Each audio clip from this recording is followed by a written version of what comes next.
സുഹൃത്തുക്കളെ, എൻ്റെ പേര് ആന്റണി ജോൺ. താമസം കൊല്ലം നഗരസഭയിൽ. ഗാർഹിക ജൈവ മാലിന്യ സംസ്കരണമാണ് എൻ്റെ വിഷയം. ബയോ കമ്പോസ്റ്റിംഗ് ആണ് ഇവിടെ അവലംബിച്ചിരിക്കുന്ന രീതി. ഞാൻ അവലംബിച്ചിരിക്കുന്ന മാലിന്യ സംസ്കരണ രീതി ഒന്ന് വിവരിക്കാം. ബയോ കമ്പോസ്റ്റിംഗ് ബിന്നിൻ്റെ 2 യൂണിറ്റുകൾ നിർമ്മിക്കുക. കമ്പോസ്റ്റ് ബിന്നിന് വായുസഞ്ചാരത്തിനുള്ള വെന്റിലേഷൻ, അധികമുള്ള ജലം ശേഖരിക്കാനായി പൈപ്പ്, കമ്പോസ്റ്റ് ബിന്നിലെ മാലിന്യത്തിന് മൊത്തത്തിൽ വായുസഞ്ചാരം ലഭിക്കുവാനായി കറക്കുവാനുള്ള സംവിധാനം ഇവ ഉണ്ടായിരിക്കണം. ഏതു ജൈവ മാലിന്യവും നിക്ഷേപിക്കാം. ദുർഗന്ധം ഒഴിവാക്കാനായി പച്ച മാംസം, മത്സ്യം ഇവയുടെ അവശിഷ്ടം ചെറിയ പൈപ്പ് കമ്പോസ്റ്റിൽ ഇടുന്നതാണ് നല്ലത്. ദിവസവും മാലിന്യം നിക്ഷേപിക്കുന്നതിന് മുൻപായി ഒരു ചെറിയ ബക്കറ്റ് ഉപയോഗിച്ച് മലിനജലം ശേഖരിക്കുക.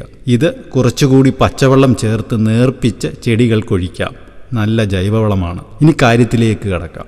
ഒന്നാമതായി, ജൈവമാലിന്യം കമ്പോസ്റ്റ് ബിന്നിൻ്റെ ഡോർ തുറന്ന് അതിൽ നിക്ഷേപിക്കുക. രണ്ടാമതായി, ബയോ കൾച്ചർ ചേർക്കുക. ഞാനിവിടെ EM1 ലായനി, ബയോസൈം ബാക്ടീരിയ പൗഡർ ഇവ രണ്ടും പരീക്ഷിച്ചു. മൂന്നാമതായി, ജൈവ സുഗന്ധ ലായനി തളിക്കുക ആവശ്യമെങ്കിൽ. കമ്പോസ്റ്റ് ബിന്നിൻ്റെ ഡോർ അടച്ച് 2-3 തവണ കറക്കുക.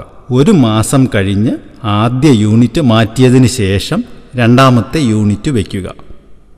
മാറ്റിവെച്ചതിന് ശേഷവും വായുസഞ്ചാരത്തിനായി ആദ്യ യൂണിറ്റ് കറക്കണം. മലിനജലം ശേഖരിക്കണം.